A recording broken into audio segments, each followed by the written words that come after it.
¿Estamos ante la mayor pandemia que ha sufrido alguna vez la humanidad? Y no me refiero a eso que estás pensando. Según la RAE, pandemia es enfermedad epidémica que se extiende a muchos países o que ataca a casi todos los individuos de una localidad o región. Y epidemia, enfermedad que se propaga durante algún tiempo por un país, acometiendo simultáneamente a gran número de personas, o mal o daño que se expande de forma intensa e indiscriminada. Según entre tantos, por ejemplo Carissa Etienne, las enfermedades de salud mental constituyen una epidemia con depresión y ansiedad como dos de las principales causas. Para entender un poco más en profundidad a qué me refiero, deberíamos analizar a qué se refieren cuando se habla de psiquiatría científica. Y que comenzó de cierta manera o fue impulsada en Alemania por un hombre llamado Wilhelm Wundt, quien estableció el primer laboratorio psicológico en estas tierras conocidas en el año 1879. Hasta esa fecha era común que las universidades colocaran el estudio de la psicología en sus departamentos de filosofía, debido a la persistente idea y creencia que en la psicología existe un lado espiritual del hombre. Sin embargo, el punto de vista de Wundt era que la psicología pertenecía a un laboratorio biológico. Para Wundt, los seres humanos son solo organismos biológicos en los cuales no existe el agregado de las realidades espirituales. Por lo tanto, consideró su planteamiento más científico que filosófico. A partir de esto, la gran pandemia de la psiquiatría científica estaría por empezar. El terror de las mentes humanas comenzaba.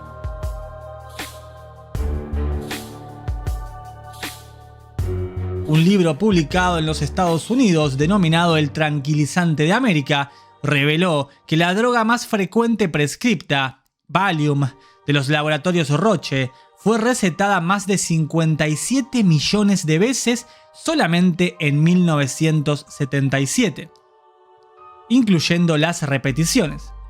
De acuerdo a un anuncio publicado en 1981 por el mismo laboratorio, casi 8 millones de personas, es decir, alrededor de un 5% de la población adulta norteamericana, usó Valium ese año. Sume a esta enorme cifra decenas de millones de recetas para otros medicamentos psicotrópicos y descubriremos que una enorme cantidad de drogas alterantes de la mente y modificadoras de la conducta están consumiéndose cada año en los Estados Unidos. En 1977, por ejemplo, el número total de prescripciones para las 20 mayores drogas psicotrópicas de los Estados Unidos sobrepasó los 150 millones. Esto significa la colosal suma de 8.350 millones de píldoras. Esos medicamentos están siendo recetados en cantidades similares o peor a día de hoy.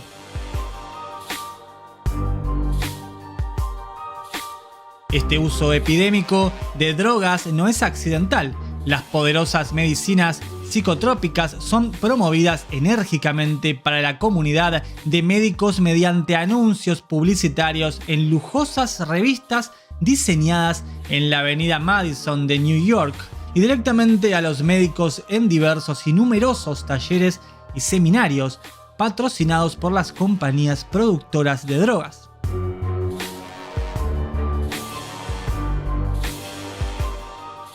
Hay una crítica realmente justificada en contra de la psiquiatría orientada hacia la droga, la psiquiatría científica, debido al creciente número de pacientes deteriorados y empeorados como resultado de su tratamiento psiquiátrico. Por ejemplo, es sorprendente el gran número de personas que cometen actos de violencia aparentemente absurdos y sin sentido, tales como asesinatos múltiples por disparos y otros actos espeluznantes que aparecen frecuentemente en los titulares de noticias, y que estas personas están siendo o han sido tratadas con drogas psicotrópicas. Un ejemplo notable es el de John Hinckley Jr., quien estaba bajo la influencia de Valium cuando intentó asesinar al presidente de los Estados Unidos, Ronald Reagan, en 1981. Tales coincidencias generalmente se explican indicando que esas personas estaban ya mentalmente trastornadas antes del episodio violento, y lo peor, que las drogas fueron incapaces de ayudarlos. En otras palabras, la crítica afirma que esos individuos antes del tratamiento no eran violentos en general y que se transformaron en violentos no solo después del tratamiento. ¿Realmente los tratamientos psiquiátricos empeoraron su estado mental hasta el punto de hacerlos totalmente psicóticos? Uno de los grandes triunfos de la US Food and Drug Administration es el requisito que todos los fabricantes de drogas están obligados a cumplir: poner en una lista todos los efectos secundarios o reacciones adversas conocidas que sus drogas han causado.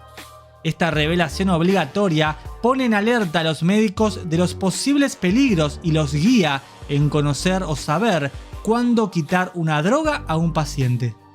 Desgraciadamente, cuando una reacción adversa se hace visible al doctor, ya el daño pudo haber sido hecho.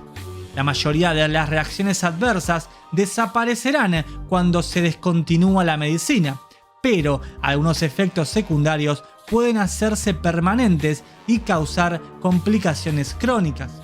Esto es especialmente preocupante cuando descubrimos que muchas de las reacciones adversas son psicológicas.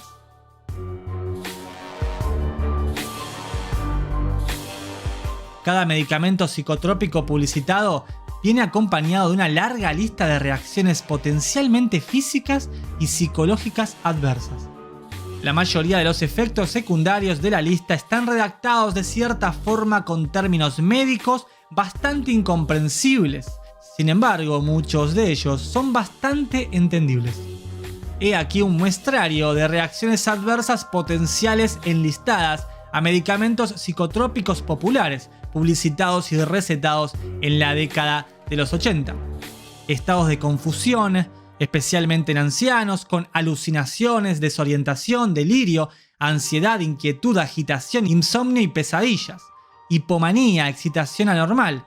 Exacerbación, intensificación de la psicosis. Depresión, somnolencia, letargo, cefalea, confusión, vértigo. Exacerbación de signos psicóticos incluyendo alucinaciones, síntomas psicóticos, estados semicatatónicos, edema cerebral, exceso de fluidos en el cerebro, ataques convulsivos, anormalidad del líquido proteínico cerebroespinal. Nota para tener en cuenta: hubo muchas muertes repentinas en pacientes tomando fenotiazinas, la clasificación de drogas a la cual pertenece Thorazine, aparentemente debido a un paro cardíaco o asfixia ocasionada por una falla del reflejo de la tos. Esto ha sido reportado, pero no se ha establecido ninguna relación causal. Hipertensión, algunas veces fatal, paro cardíaco, a su larga lista de reacciones médicamente adversas, obstrucción del corazón, ruptura del miocardio y apoplejía. La misma droga relativamente suave, Valium, tan ampliamente recetada hoy en día, advierte reacciones contradictorias tales como estados hiperexcitados agudos, ansiedad, alucinaciones, incremento de espasmos musculares, calambres, insomnio, enojo, perturbaciones del sueño y estimulación han sido reportados. Si eso ocurriera, suspenda la droga. Las drogas presentadas aquí son solo una muestra. Casi todos los medicamentos anunciados en la publicación American Journal of Psychiatry tienen una larga de idénticas o similares reacciones adversas potenciales. Las consecuencias de estas son significativas. Como anotamos, los médicos recetan estas drogas porque las reacciones adversas severas anunciadas solo ocurren en una minoría de casos y muchos de los efectos secundarios son reversibles al descontinuar la droga. Sin embargo, el camino dejado atrás por muchas reacciones adversas puede ser largo. Una persona sufriendo un ataque psicótico, sea por estrés emocional o por una droga, puede llevar largo tiempo en recuperarse.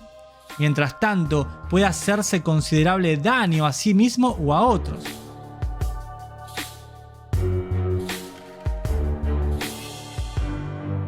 Cuando consideramos la enorme escala sobre la cual son recetadas estas drogas, aun cuando sea un pequeño porcentaje de pacientes los que sufren una severa reacción psicológica, será un gran número de individuos los que las sienten.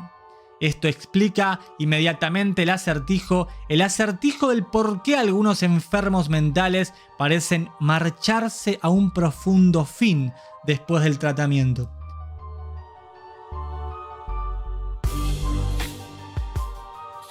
Lamentablemente, poca gente culpará la droga, aun en casos donde la droga pueda ser la causa. En su lugar, culparán al paciente. Él se pasa todo el tiempo balanceándose cerca del borde de la azotea. O la sociedad. Mirá cómo la sociedad ha enloquecido a este pobre individuo.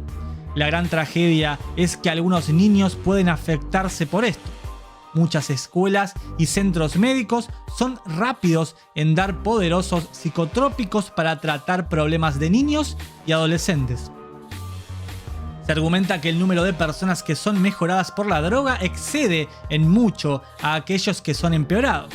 La defensa cita estadísticas señalando que las drogas posibilitan a muchos pacientes al abandono de instituciones psiquiátricas y el regreso a la comunidad más rápido.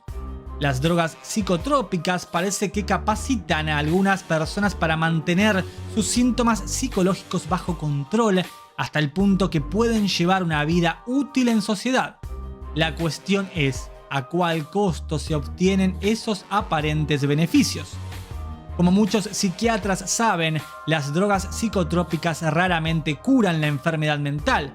Ellas simplemente suprimen los síntomas. Los psicotrópicos son como las medicinas frías, las cuales hacen que la persona se sienta mejor y aparentemente saludables, pero que raramente curan la enfermedad subyacente misma. Cuando a una persona se le quita el medicamento, generalmente reaparecen los síntomas. El paciente no funciona mejor que como lo hacía antes y aún puede empeorar por sufrir los efectos secundarios de las drogas. En consecuencia, muchos psiquiatras no hablan de curación sino de mantenimiento. ¿Es esto bueno para el paciente a la larga? ¿Realmente la sociedad está siendo ayudada? Y obviamente no aseguro ni una cosa ni la otra, solamente pregunto, ¿es esto bueno para la humanidad? ¿Han beneficiado realmente al ser humano? ¿Es el mundo hoy más sano de lo que era 50 años atrás? La industria de las drogas psicotrópicas es colosal, abarca una porción del total del negocio de las drogas de prescripción para el año 1978, ya alcanzaba 16.700 millones de dólares en ventas al mayor y solamente de fabricantes norteamericanos. Esta cifra no incluye las ventas de fabricantes suizos y otros europeos. No lo sé, consulto. Tal vez ya es tiempo de remover aquella perspectiva de estricto materialismo. Dejo la pregunta ahí flotando. El que quiera comentar, libre puede hacerlo aquí en los comentarios debajo. Para saber qué opinan ustedes, si realmente ha ayudado la psiquiatría científica a la humanidad. O debería ir por el mismo camino que venía siendo antes. Parte de la filosofía de entender que también el ser humano no es un ente biológico solamente, sino que tiene una gran parte espiritual y que además esa parte espiritual tiene un potencial crecimiento infinito. Muchas gracias, nos vemos en el próximo video.